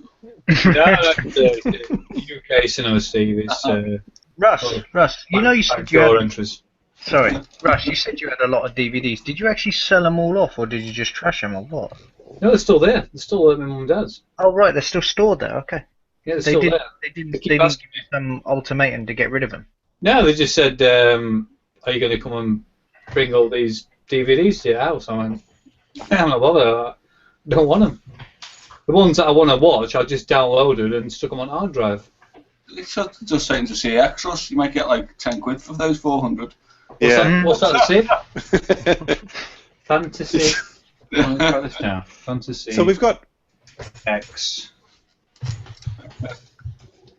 another comment from one of our viewers.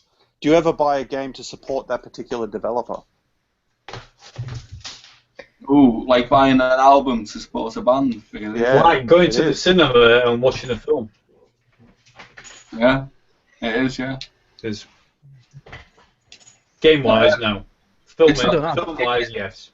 I buy a game because it's good. I don't. Yeah, it's I not wouldn't ever buy a game that was shit. But I like that. If Rockstar bought out a shit GTA, I wouldn't buy it just purely to support. I mean, it's a shit game. I'm not buying it. Yeah.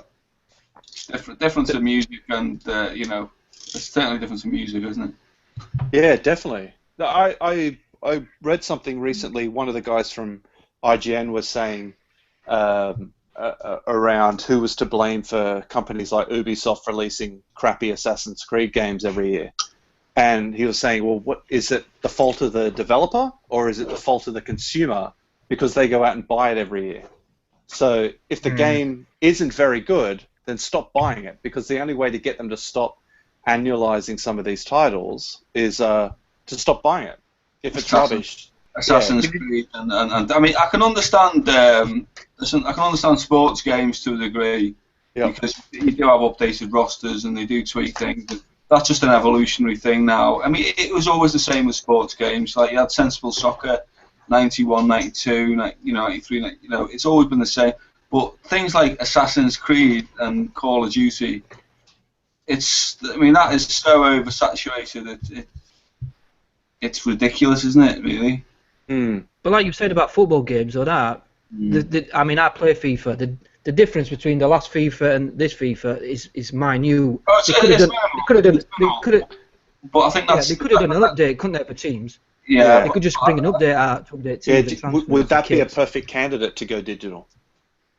Yeah, it would actually. Yeah. Yeah. The amount of second-hand stores I go to and you see 50, 60 copies of FIFA. Yeah. Because once the year's over, no one wants it anymore. No, they don't know. No, it's a disposable game, really. It is something that you just, if you like it. I mean, I think it's an accomplished game when you play it. It's had a lot of talent behind making it and things like that. But yeah, it is just a disposable game, really, at the end of the day, isn't it? Whereas some sports games aren't. Like I'll go back to Virtua Tennis by Sega. I mean, that is. It's not like an annual game, is it? There's been 5 of them, and each one's slightly better than the last. And you can go back and play Virtua Tennis 2 on the Dreamcast, and you'll enjoy it.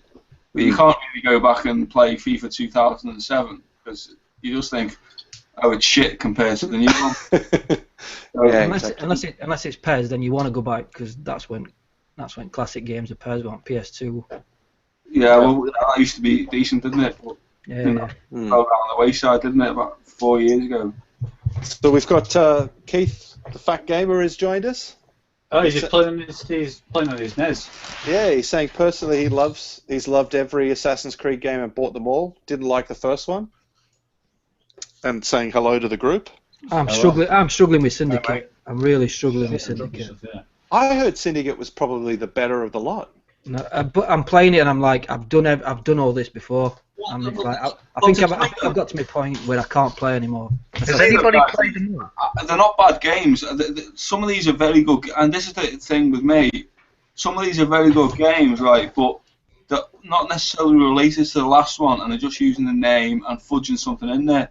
It's the same thing going again, over and over again. Yeah, what was the one where it was a Black Flag? Was like a pirate one for the first time. That's where they changed it up. That's the first time they sort of changed it up a little bit. Why is that? Why Assassin's Creed? Why not make it something? Call it something totally different. You know, start something like pirate chaos adventures or something. You know, I don't know.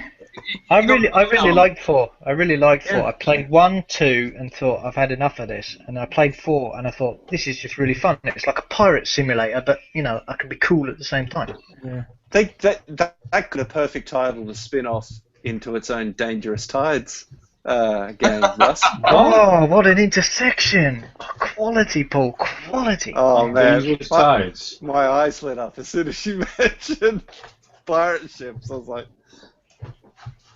You know, I'm sat here semi-pissed. I heard you say something about pirate ships, and then what? Captain's Cabin. Well, I'm going to watch that later.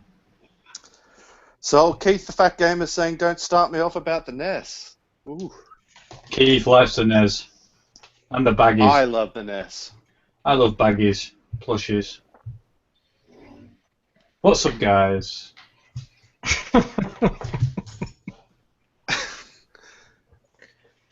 Okay, so to summarise it up, have we got anything else to say about the digital versus Yeah, I would actually.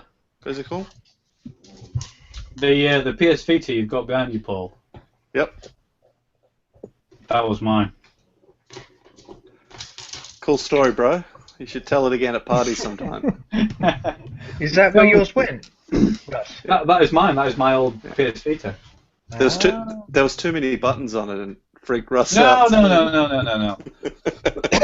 I thought that was our gateway to luring him in to the ecosystem.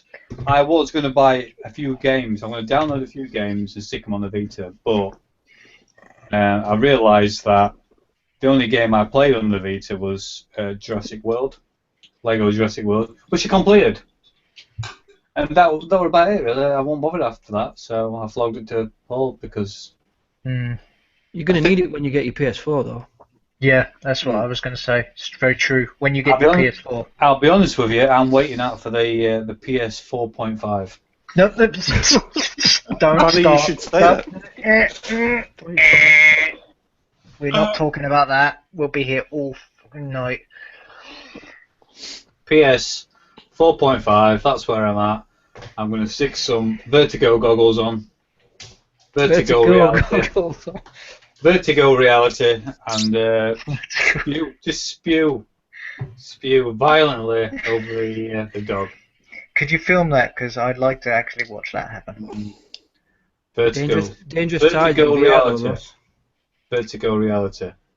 Mm. I've seen that on Games Master. I've been watching season 2 of Games Master. They've got Vertigo reality already. It already exists. You can get a Master System and you know, play it right now, right? Oh yeah, I remember that. No, that's 3D. Yeah. I'm sorry, that's not the same thing. That's different to Vertigo reality. But like goggles and 3D and shit, it's not the same thing. No, it's different. Oh no.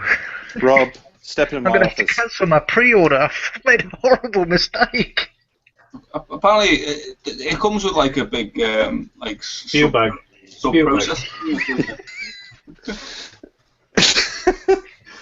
It comes with an external. It comes with an external warning booklet. graphics I'll card. be back here. Do not use near a doorway. Do not use near a roadway. Do not use near stairs. It'd be quite difficult for you to Yes. cross that staircase just behind you, wouldn't it? Yeah, Hey, it's dangerous. And there's I fell nails. down There's a that nail, staircase. right? I fell down. No, that nail, I've knocked it in. I've knocked that nail in. Okay, that's one less hazard. When I I put hit some my head pictures, on the banister. I remember that. I put some new pictures up, and I remembered that I've not got an alien. So Matt, if you're watching Metropolis, I have not got a staple in. Well, did you impale Metropolis in your loft? Yeah, he gouged his hand on it. He had gangrene and lost a finger. Horrid. Luckily, though, he had a lamb to suckle on his finger. It suckled the gangrene from his joint. It was only used to that night, wasn't it? What's that? It was only used to there that night, wasn't it? I was filming. Rob was filming. Who was the lamb? Me. Anyway, All right, come on now. let's summarise this. Bring it back. On track. Jesus Christ. Do we have Can we anything get- more to edit? Do we have Can we anything get- more to say can on we get a last this few particular comments? topic? Anybody got anything to say in the comments? No, they gave up hours ago. It's just us. It's just us waffling on. Do we have any watches then? We've got eight. They 7, left when 8 viewers. Pete Smith joined. Oh, James 76. Can I get your guys' opinion on the sexism in gaming topics? What, that we haven't discussed it? Do you know what? Something totally unrelated, but I want to say it anyway because I need someone to talk. Have you recently watched the film Big? Yeah, With Tom Hanks. last weekend. It's a bit weird, isn't it, now when you watch it as an adult? Russ, Were you not the watching, one from were your you watching collection. Gogglebox? You were watching Gogglebox, weren't you? No, it ran today. I was watching it with my kids, and I remember watching it as a kid and thinking it's a good film. But then when you watch it as an adult, it's a bit Yeah. creepy, isn't it? It's a bit weird. Bit cringe, innit? Yeah, a bit. I recently watched Turner and Hooch, actually. Not Big, but Turner and Hooch. Do like Turner and Hooch. Go on then, Rob. Go on. Were you going somewhere with that? Where are you going with this? You watched Turner No, and look, Hooch? I was observing that he brought up Big, and that I had recently watched Turner and Hooch. Jesus Christ. Yeah, I quite enjoyed the Burbs. If we're talking Tom Hanks, if we're doing I it, love Tom the Hanks, Burbs. That bit when he falls off a roof is hilarious. Oh, it's phenomenal. Yeah. Phenomenal film. Have you noticed though, like Hollywood films, like a lot of the time, they'll bring out two competing movies from different studios. Yeah, what the fuck's that about? You remember like Turner and Hooch, right? What was the competitor? That was K9, wasn't it? K9. Yeah. James Belushi. Yeah. Fucking volcano movies, asteroid movies. Yeah. Oh, yeah. And what was another one? I was trying to think now. There was a Mars, was Red Planet and Mission to Mars, and Oh, yeah, like, it was it was too. not like two competing movies. Well, a lot of the time, anyway. Don't you? It's like Dangerous Tides and I'm trying to Under think. Siege. American- Under Siege, yeah, that's right. That is right. I thought you were- 20 points to the man from Finland. I thought you were going to say it's like Dangerous Tides and Brianna Loves Taylor. Bruno Hey, what? don't bring quality cinema into this. Anyway, Oh, we've got So- retro Lily in the house. so remember when you Oh. mentioned the Burbs before? Did I tell you that I've been in that street? No. Yeah, You've been in the street of the Burbs, yeah. Gio. So, no, I'm serious. It's, Have you been in the street for Honey I Shrunk the Kids? No. Yeah, I don't know. Have you been in So- the street from Neighbours? So that street, that Paul, that you've been street- in my street. What? I've been in your loft. Whoa! I wasn't there. I wasn't there when you were in my loft. No, Russ, you were sleeping. So, So we got Steve, have we, from Retro on Limb? We have Steve is in the house. Even Steve. Just like to say hi to Steve from Retro on Limb. hey, Hey, Mum. How you doing? yeah. So the street from the Burbs is the same houses and street for Desperate Housewives. It's the same. It's all show on the same lot. Really? Dead serious. And for anyone that remembers, there was a show out in the '60s called Leave It to Beaver. It's exactly the same street and houses. Leave it. I think that's That's in Russ's collection. That's the prequel to Dangerous Tides. Leave it to Beaver. Yeah. Nice beaver. I sense this conversation rolling off track. So if you ever get the opportunity to go to Universal Studios at Hollywood, that's where it is. Have you been to what, Gio? The Burb Street is in Universal Studios. Yeah, it's in the back lot of Universal Well, I've Studios. been to Universal Studios. I've not seen the Burbs. Well, they probably didn't take you down that way, but it's there. It's just past the. Through the fire exit in the bag. It's just past the Psycho House, so it's not far from. In fact, I never did the backlot tour. Well, that's probably why you didn't see it. That. They must have a hell of a time selling properties on that street. I mean, with the history and everything.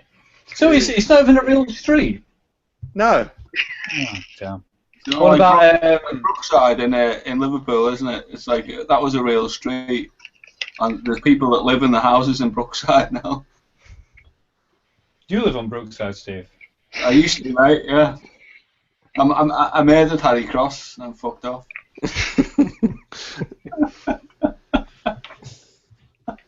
Biblical. Well, there you go. I need to go back to Florida and take the backlot tour. Is that something else? No, seriously, I do. I can't believe I'm thinking about it now, and I'm feeling a bit lost. I mean, I did watch the last ever space shuttle launch. If that means anything. That's impressive, actually, Russ. It is impressive, Steve, but I didn't go and do the backlot tour on Universal, so I'm feeling a bit pissed off now. To be honest, the Universal Studios in Florida, I don't think they don't shoot any films there. It's all in the other one. So all the Back to the Future stuff is all Hollywood, California.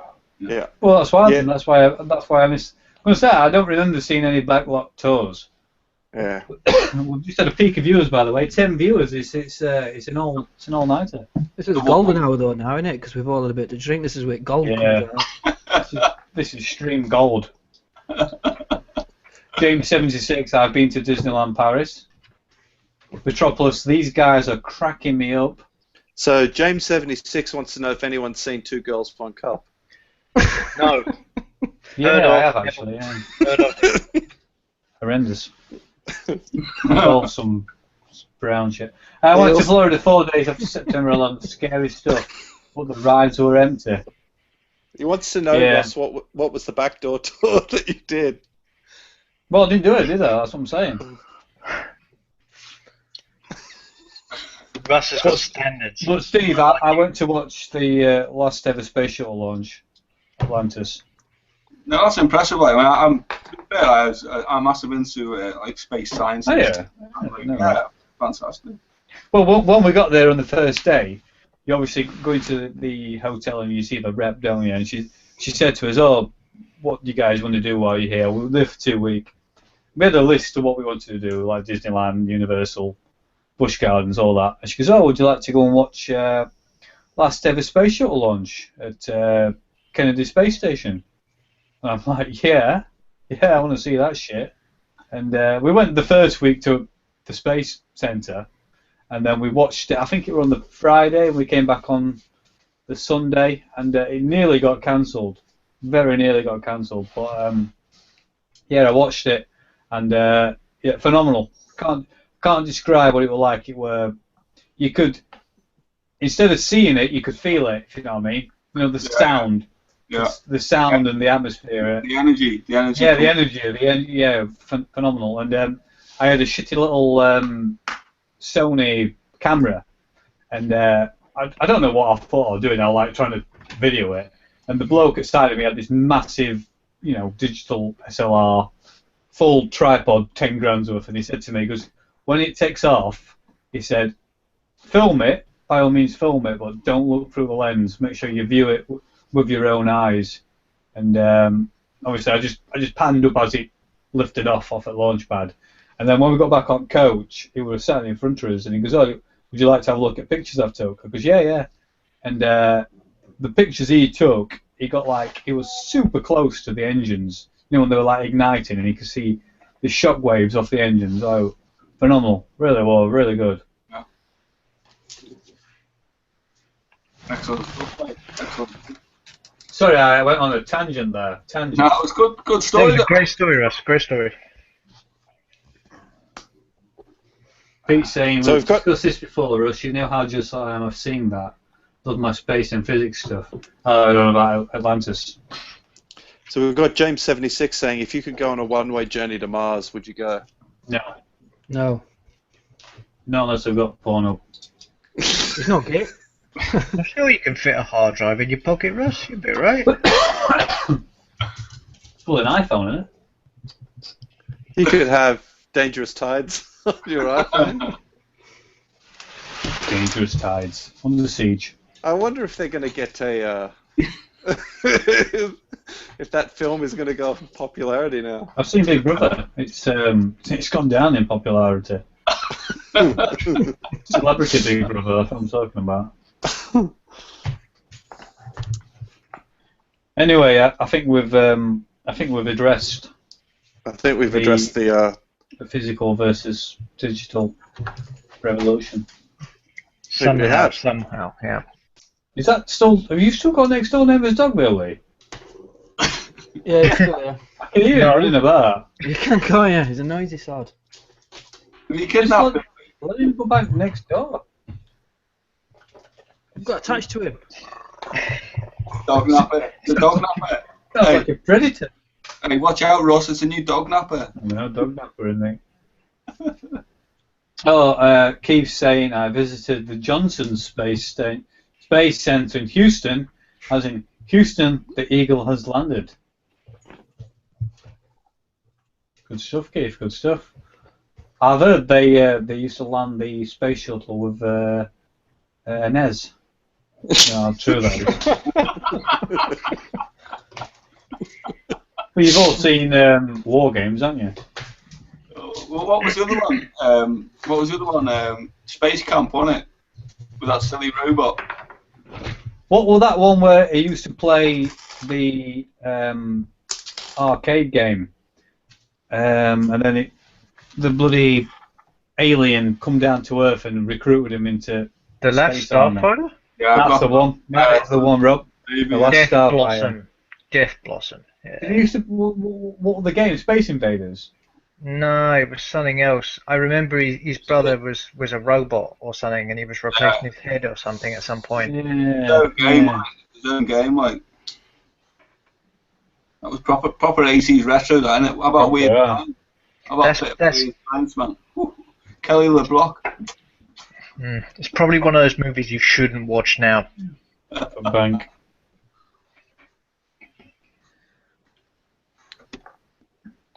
All right.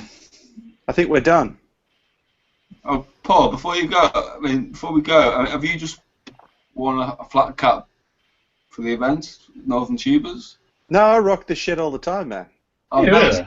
never seen an Aussie wear a flat cap, so it's quite unique. It's in honor of one of my all-time heroes, Mr. Should you be Brian wearing Johnson. a hat with corkscrews? Corks on it. Corkscrews? No, corks, not corkscrews. Sports. Yeah, I'm slow and tipsy. It's alright. Alright. Lee's back. It's just So, Lee, Lee, while next we're door. we're wrapping up now, Lee. So, if you want to tell the good viewers at home where you get that face cream from, Told you. Top Pete. You told Who? Pete already. How do you know that, Russ? You weren't there. No, I heard you saying about Pete or something. Some local Pete rung in. Yeah, but you didn't know what we were talking about. Well, I I'm guess. confused. You know, I guess it was something to do with alright. face cream. That sounds We've reasonable. had a similar conversation. Yeah, what's it called, your face cream, Lee? It's called. Don't do it. and how many layers do you put on? 7. Do you get fully baked in it, or is it just Around. No, quick it's just, wipe? just a quick rub down. That's all you need. Yeah. What about your face? What's it called, Lee? Cream? It's called. I'm trying to think of the name. I think it's. Come on, spit it out. It's on tip of my tongue. Yeah, don't swallow it. Jesus. Next door You dog. shouldn't really be putting that shit in your face, in your mouth. Was it the cream of Peter North, or what was it called? I'll just look it up for you. You jizzle. When this goes to archive, can you just cut the last hour? I think. It's called Oil of Jizzle. Oil of Jizzle, that's the one. That's the one you're looking for. Oil of Jizzle. That's that Jizzle. famous supermodel, right? Hope it's your, is it your Jizzle or whose Jizzle is it? That's the next door. Anyway. Our next door neighbour's dog's called Jizzle.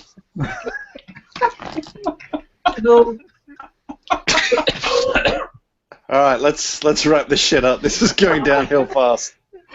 Somebody's spice. So we're taking water on. We're taking water on.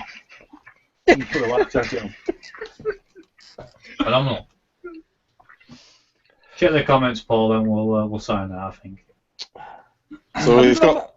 Have we got more people watching now than when we first started? Yeah, we have. Keep carry on, keep going. You're on a roll. Anybody You who's wanna just tuned in, we're sorry. Shall we wrap up the comments then? So we go. Yeah, that's. through the comments first. So So we've got Metropolis saying talking about Dizzy, saying that's awesome. Well, Vertigo's awesome. I don't think it is.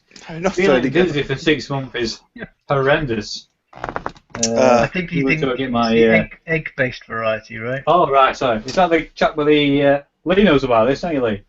I never got on with Dizzy. Never got on with it. An egg with boxing gloves.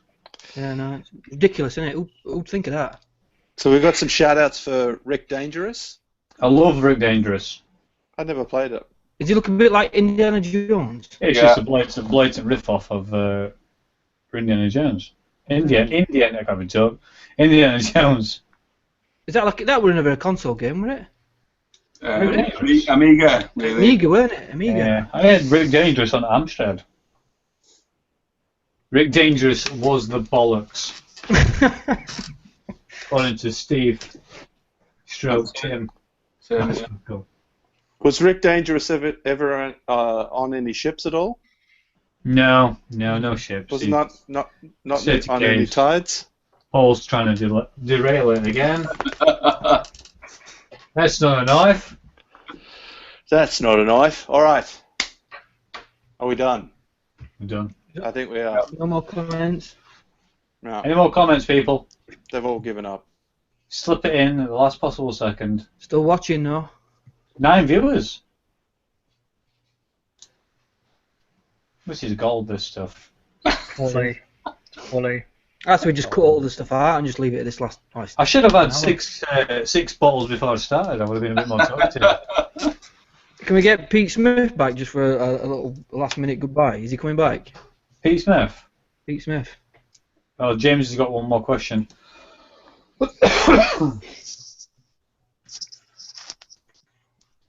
Don't stop it now. This is prime viewing. See, told you. We just putting the second code on now. This is where subs are coming from. It's the streaming equivalent of when you slow down to watch I'm just the going to horrible go. crash I'm just at the side of the road. going to go to the toilet. Get your second Sorry. wind. We should ask him to throw another topic at us. Anyone have any questions out there? How many games of Sonic 1 do you own, Paul? Oh, That's a great question. Damn. fucking hell! Too many. Too many. How many I think I've current? got at least 10 for Sonic 1, and probably about the same for Sonic 2 on the Mega Drive, and probably about 5 or 6 for the Master System. I can't get rid of this shit. Every copy you own, though, Because every time I buy a bundle of game, like I buy a job lot off eBay, people on this shit in left, right, and center. Had it. Phone's buzzing. We've got a live caller. Hang on, let me just see if I can bring this person in. not Pete Smith again, is it? I don't know. Hello. Hi, who do Hello. we have there? Hi, who's there? Hello. This is Gladys. Gladys. Can you keep it down a bit? It's very loud. No Fucking problem. kids told. Tried to watch Anti-Dick Saturday Night Takeaway on demand. I've got a question. Okay. First of all, I'd just like to say it's been a really nice podcast you guys have been doing. My question's for Steve, Adidas sneaker freak. I'd just like to say that, Steve, it looks like somebody's been walking on you tonight, but you've got a lovely hat. And I'd just like to ask Steve if he prefers collecting trainers over games, or if he prefers collecting games over trainers. Oh, there's a good one. How about a trainer with a game built in? Oh. He's got you there. He's got you there. Oh, that's very clever, that, Stephen.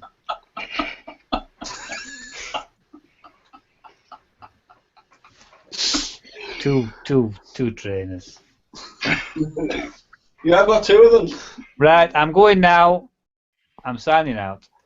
Thanks for calling, Gladys. Thanks, No Gladys. worries. Just like I said, Paul, I loved you in Crocodile Dundee. Crocodile Dundee 3 on Stranger Tides.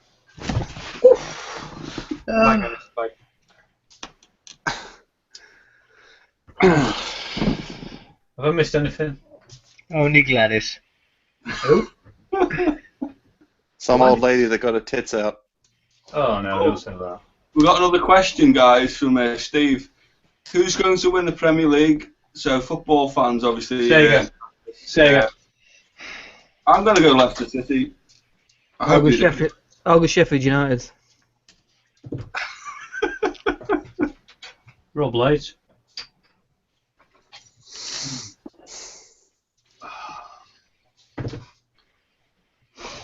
No, seriously, I need to go to the toilet. Alright, let's wrap this shit up. Alright. So in closing, we do or don't think this is that physical versus digital is a good idea. We don't. Do we? Yes or no? I That's the do. I think it's a question. good, if it means I save money, it's a damn good idea. Alright. Value. Listen, I'm going to keep downloading these films. Well, I've got to say, lads, this has been riveting. It's been very emotional tonight. Educational. Very educational, and I can't believe I gave up watching season 2 of Daredevil to take part. I've just started watching Daredevil. Awesome. Just started on first. I weren't expecting it to be that hardcore. He's badass, isn't it? Yeah. Fucking hell. It's not for kids, very this one, violent. is it? No. That second episode was beating shit out of them in that corridor. Fucking hell. That was all one take. So they rehearsed that fight scene and then shot it all in one take. Fucking hell. There's one scene in season 2 that blows that scene away. It's another full sequence fight scene down a flight of stairs. I've seen one take scenes. Jesus. They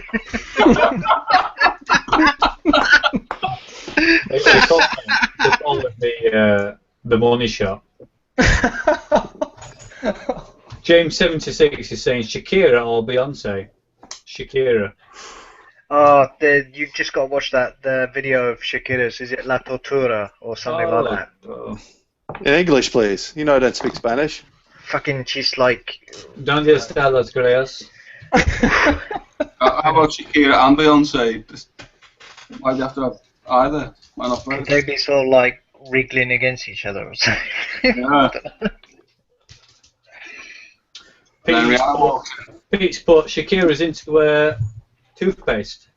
So easy choice. Yeah, I've seen that. A lot of toothpaste adverts for Shakira. What the fuck's that about? Shakira. 10 viewers, we're going up. Going up, mate, yeah. We're trying to stop spreading. it. Word spreading. Tell you. It's probably trending on Twitter. I've got to get off. I'm having a kidney failure. All right. It's good night from me. It's good night from him. Yeah. It's good night from you. And him there. And that guy over there. Him there. Thanks for watching, guys. I know, over that guy over Great. there. Next one over. There you Thanks for hosting, Paul. You've been phenomenal. go. That's one word for it. You've been phenomenal. Thanks Paul. for the emotional support, guys. And thanks to the viewers for watching and putting up with us. Yeah. And if you've liked any of this this discussion, remember to like and subscribe to the Northern Tubers, aka TNT. We will be back. We will be back next month for another discussion, and we'll round it off with some more light entertainment on Dangerous Tides. Check that shit out. Phenomenal. Right, I'm going. Are we all going? Yeah. Well, Cheers, I guys. am now skipping the broadcast. Adios. Thanks for viewing, everyone. DollyParton.com. Jesus Christ. Right, we are going now. Boom. See you soon. Thank you. Good night. Much love. Bye.